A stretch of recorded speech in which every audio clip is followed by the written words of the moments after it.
Good morning, fellow baseball way of lifers. How we all doing? Happy Thursday to you.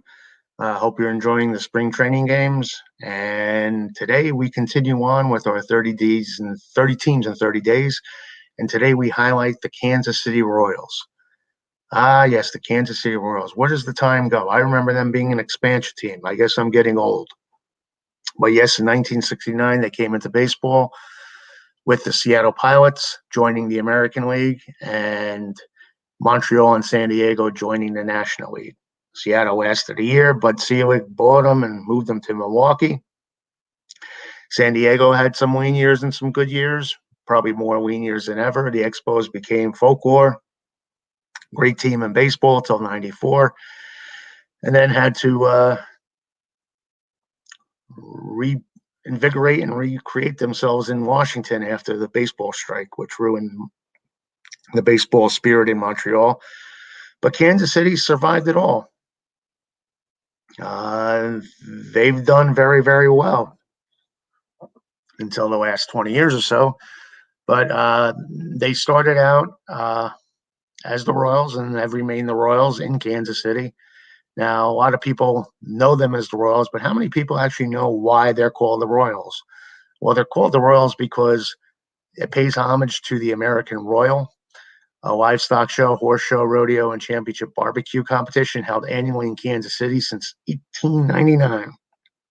And is also the identical name of two former Negro League baseball teams that played in the first half of the 20th century. One, a semi-pro team based in Kansas City in the 1910s and 1920s that toured in the Midwest, and a California Winter League team based in Los Angeles in the 1940s that was managed by Chet Brewer and included Satchel Paige and Jackie Robinson on its roster. The Los Angeles team had personal collections to the Kansas City Monarchs, but could not use the Monarchs name. So that's kind of the linkage to the Kansas City Monarchs, the Royals in Los Angeles with Negro League baseball. And basically the Royals name was one of the names picked on a name of team contest that received more than 17,000 entries. So I think it's a good choice. It's become legendary. And Kansas City's now a well-respected franchise after all these years. So it was a solid move having the team in Kansas City after the A's carpetbagged them and went to Oakland. Kansas City was kind of promised a baseball team after that, another baseball team, and that's how the Royals came into being. In '69, Ewing Kauffman was the owner and the man behind founding the Kansas City Royals. And you couldn't ask for a better man. And he really looked to do everything he could to improve the ball club. He was a solid believer in building within the organization and created the Baseball Academy. As we know, I remember getting Street and Smiths and seeing a ad for the Kansas City Baseball Royal Academy for anyone to go out there. And I guess you paid your way and you went for like a spring training for amateurs. And you did all you could to hook on to the Kansas City Royals somehow. And Frank White was actually a product of that organization, so the academy, I should say. And so it kind of paid dividends for them. But it was amazing how like Kansas City was going all out to find talent. And they found quite a few ball players or developed some players.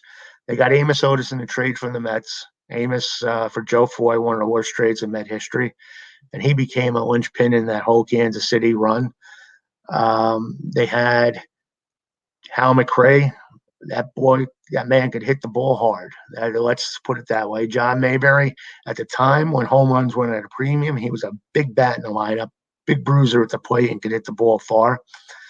And who else did they have? They had George Brett, of course, one of the greatest hitters of all time and the face of the franchise. As I mentioned, Frank White. They had Willie Wilson, who was a speedster extraordinaire and a great glove in center field. And Brett Saberhagen, a man who threw fastballs laser-like with excellent control. And it was a pleasure watching Brett pitch. And he was probably the best pitcher they've ever had. They became a powerhouse pretty quickly after their expansion, sort of like the '69 Mets, but the Mets couldn't keep it up like the Royals did. So the Royals were founded in '69. That was their first season. In '76, they actually made the playoffs, and they made the playoffs 7 times from 1976 to 1985. Quite impressive. They had one World Series championship. That was the Battle of Missouri when they knocked off the Cardinals, and the 1980 World Series when they beat the Phillies, and that was a great World Series. And that was the year George Brett had one of the best years of all time, chasing 400 for most of the season and falling just a little bit short. They kind of remained competitive in the early '90s, but then they only had one winning season from '95 to 2012. That stings. And for 28 seasons, 1986 to 2013, the Royals did not qualify to play in the postseason. And that to this day is still one of the longest droughts in postseason history. They finally broke this streak in 2014 when they secured the franchise's first wild card berth and advanced to the 2014 World Series. That was the series where Mad Bum did it all on the mound. And in 2015, they knocked off my beloved Mets in the World Series, playing team ball. There was really no major superstars. They just executed and drilled the Mets in fundamentals in that World Series. So the other highlights of the careers, the Royals baseball history is 2 World Series, 4 pennants, 7 division titles, 1 wild card berth. Overall, they're an under 500 team for their franchise history with 3,927 wins and 4,256 losses. They've had 1 100-win season and 6 100-loss seasons. And those are the ones that really hurt. And so you can see there's been some dry spells in the Royals' history. Franchise leader, guess who's holds all the leader records for offense? Yes, George Brett. Leader in homers, 317. RBIs, 1,583. Hits, 3,154. And RBIs with 1,596. On the mound, Paul Splittorff. He was a product of those great Royal teams back in the late '70s. He has 166 wins. Strikeouts, Kevin Appier, 1,458. I remember Kevin Appier. He had some good stuff. The all-time save leader, we all remember Dan Quisenberry, but it's Jeff Montgomery with 304. Now, unfortunately, we have to look towards 2021 for the Royals.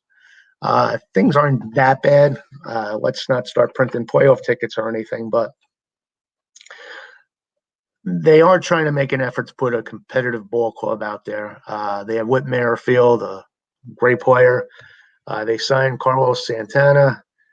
I don't know what that's going to do. He barely batted 200, but he has some pop in his bat.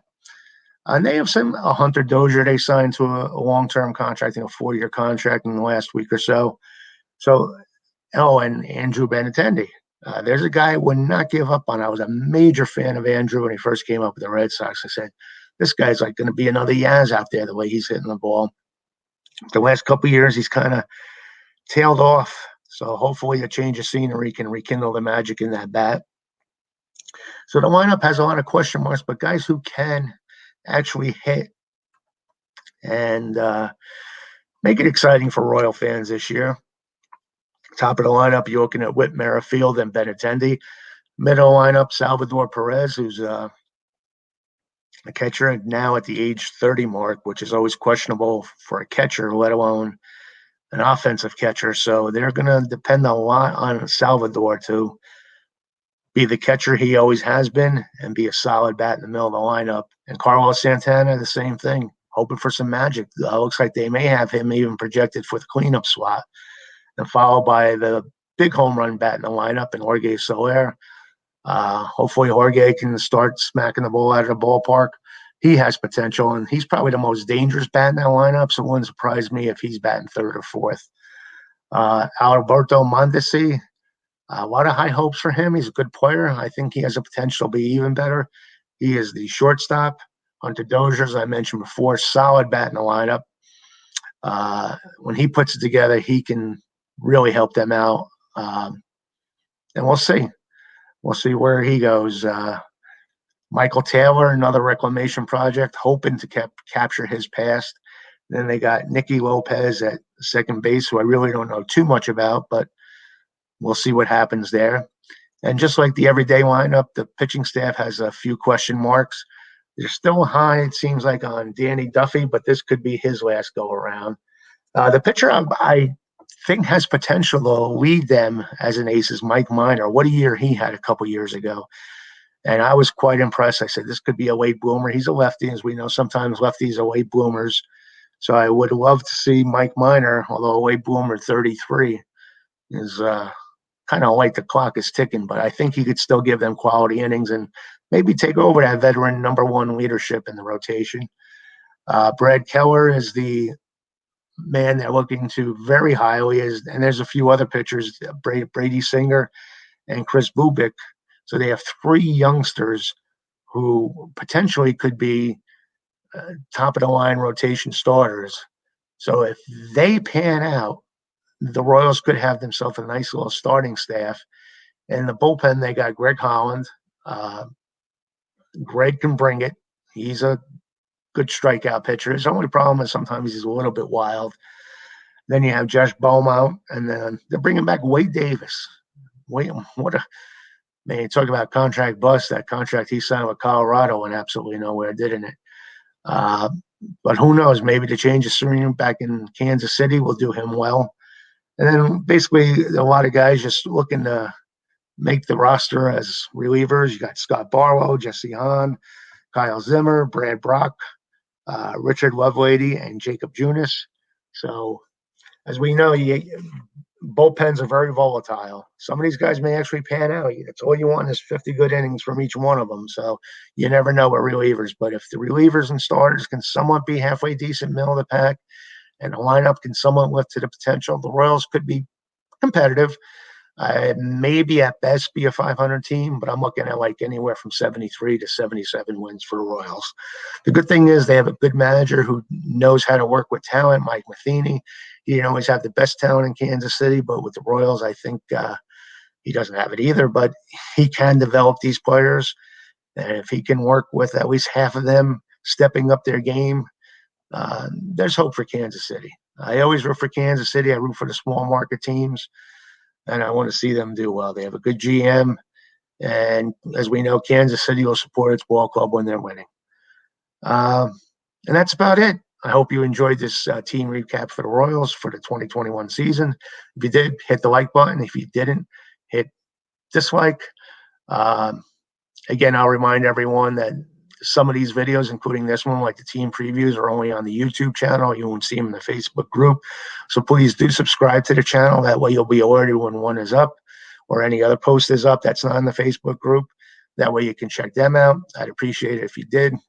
You guys are fantastic in the group. And I'm just throwing this out there. If any of you want to actually be part of a broadcast for whatever reason, just a fan want to talk ball with me, you want to promote a book, you want to promote a podcast, you want to promote anything except anything for commercial gain like T-shirts or something like that, I'm willing to do a live interview with you here on YouTube. So don't forget about that, guys. And again, thanks again for everything. You guys are great. And I'll probably talk with you later. Have a great day. Play ball and adios.